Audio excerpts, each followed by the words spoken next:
Noelle, run away now. Leaving those words, the phone immediately cut off, and no matter how many times I tried calling back, I couldn't get through. My usually calm mother sounded desperate, convincing me that something must be wrong. What happened to Mom? Mother had been battling an illness for several years and had recently been hospitalized. Before her hospitalization, she called every day, but now, being in the hospital, she hadn't called, which I found strange. I rushed to the hospital, but by the time I arrived, she had already passed away. This can't be happening. Overwhelmed with grief, I couldn't say anything. The hospital where she was admitted was about an hour or two away from my apartment, and I regretted not acting sooner. The meaning of run away now remained a mystery. I thought I would never understand its meaning. However, amidst my grief and confusion, I unexpectedly discovered the meaning behind her words. I'm Noelle, a 25-year-old office worker. My parents divorced before I can remember, and my mother raised me with great care by herself. After becoming an adult and living alone, I saw her less often, but as a child, she took me to my favorite amusement parks and sent me to college despite financial struggles. She was a very kind mother. Although she passed away after a long battle with her illness, the mysterious words "run away now" stayed in my mind. I returned to my childhood home for the first time in a while to prepare for the funeral. What is this? Feeling nostalgic as I entered the living room, I found the room in complete disarray. The wardrobes and closets were particularly ransacked, and I realized that my mother's valuables were missing. The necklace I gave her with my first paycheck was gone too.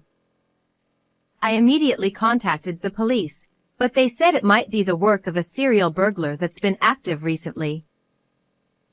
I left this matter to the police and proceeded with the funeral preparations. On that day, many people came to mourn my mother. People who had been kind to us in the past attended, bringing back nostalgic memories, but I felt a pang of loneliness realizing I would live without family from now on. Still, I decided to see my mother off with a smile, sharing memories with everyone. After the funeral, a man approached me. Long time no see. Do you remember me? I didn't recognize the man who spoke to me so familiarly and wondered if such a young person could be one of my mother's acquaintances.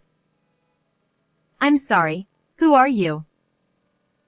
Well, you were little, so it's not surprising you don't remember. I'm your older brother, Dominic. He smiled warmly. I was shocked to hear that I had an older brother. Moreover, I had never met this person before. As I was skeptical, Dominic showed me a photo. Look, here's Mom, and this is you. That is definitely my mother when she was younger. The woman was unmistakably my mother, and the child next to her looked just like Dominic. It seemed true that he was my brother, and I was happy to know I had family. But why had Mother hidden his existence from me? But I never knew I had an older brother. I see. It must have been hard losing Mom. But now I'll be here to support you. With his words, I nodded. Yes. But the questions remained. I had often wished for siblings when I was young.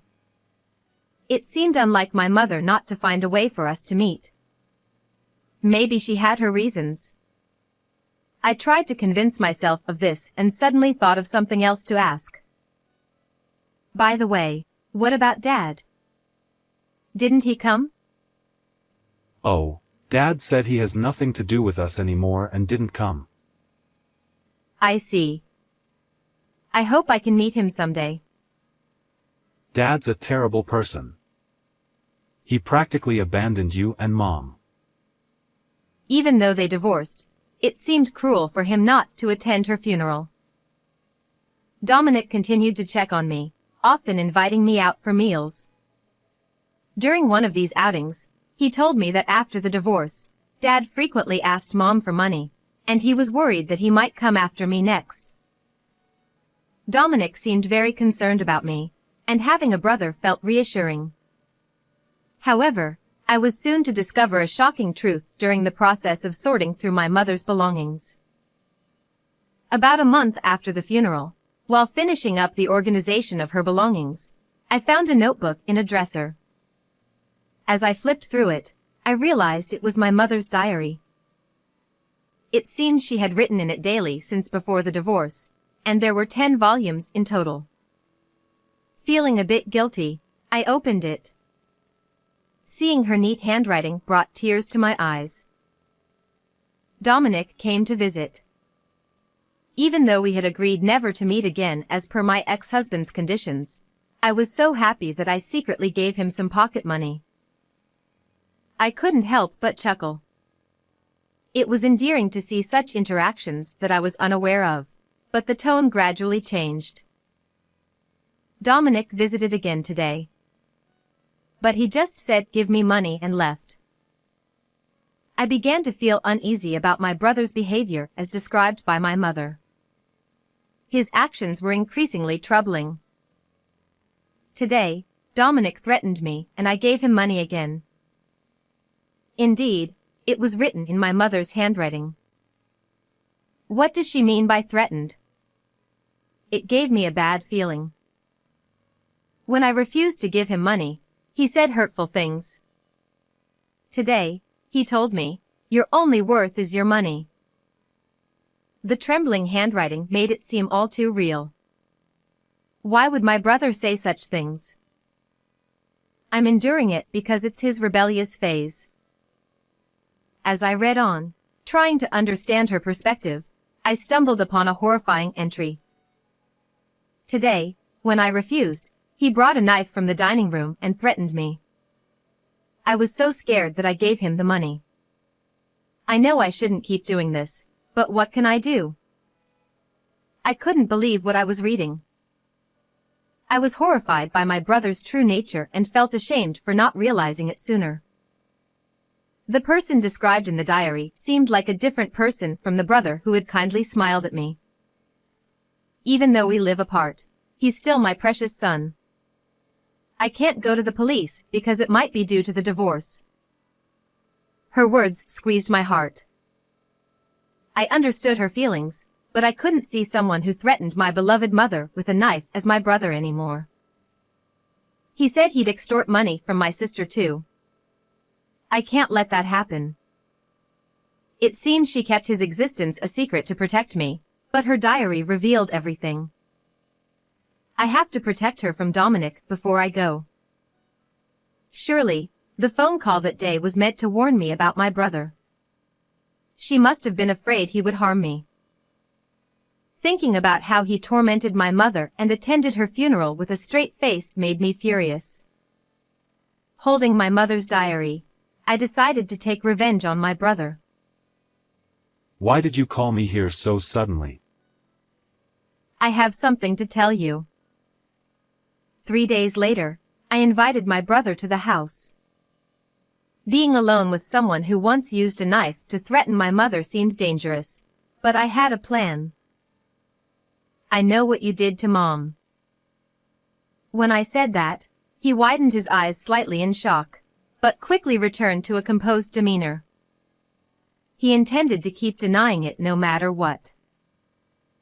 What are you talking about? Don't play dumb. You were extorting money from her, threatening her. No, I don't know anything about that. He had no intention of admitting it and continued to play the role of the kind brother. Realizing this wouldn't get anywhere, I decided to perform a little act to get him to confess.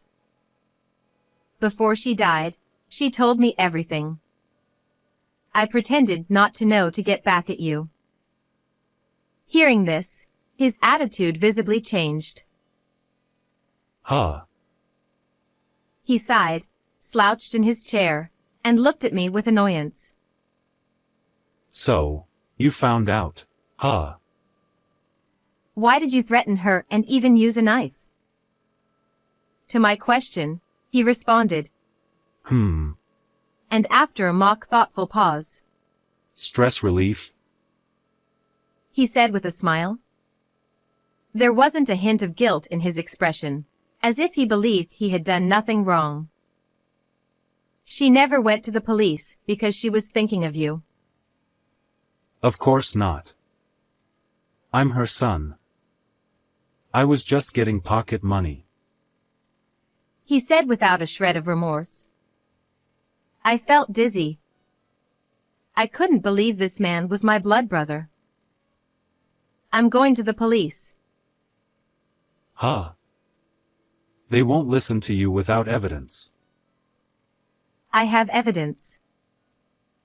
Saying this, I pulled out her diary. She wrote everything down in here. I could just tear that up right now.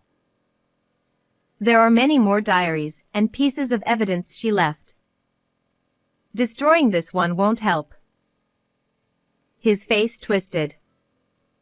Realizing he couldn't easily erase the evidence, he began trembling with anger.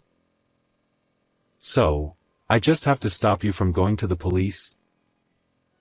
Shouting, he kicked his chair and started knocking things off the shelves. The room became a mess as vases and cups shattered. Once he had knocked everything over, he ran to the dining area and grabbed a knife, slowly approaching me.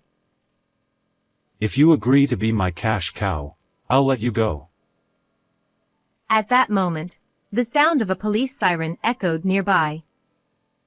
He seemed to be very afraid of the police, looking around in panic. When the police entered the house, he was still holding the knife, looking bewildered. Why are the police here now? He shouted in frustration.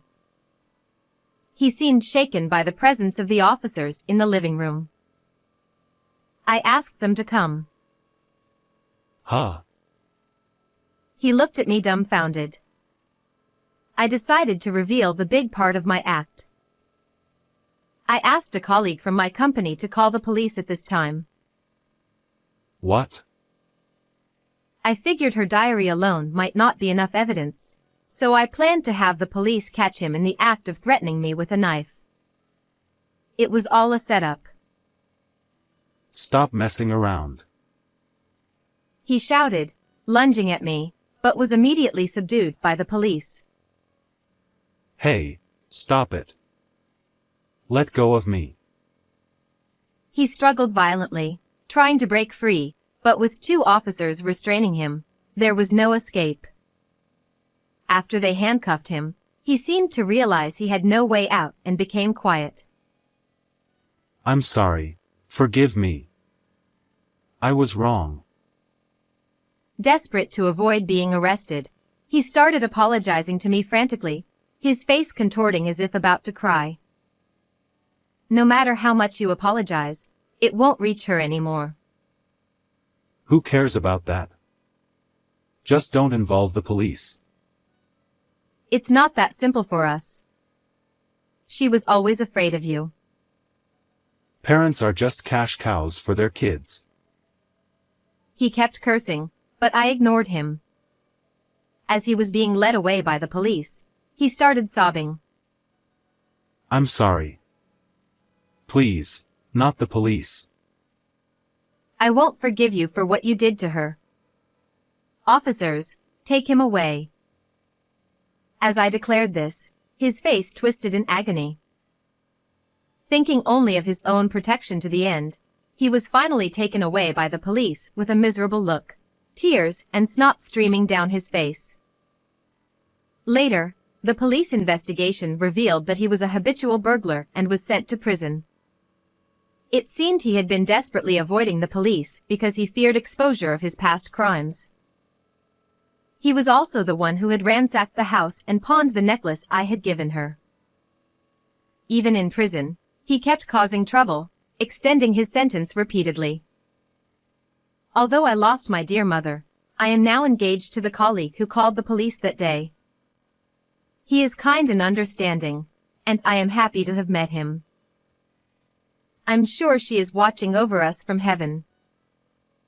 When we visit her grave together, I know she will be happy for us. How did you like this story? Please subscribe to the channel. See you in the next video.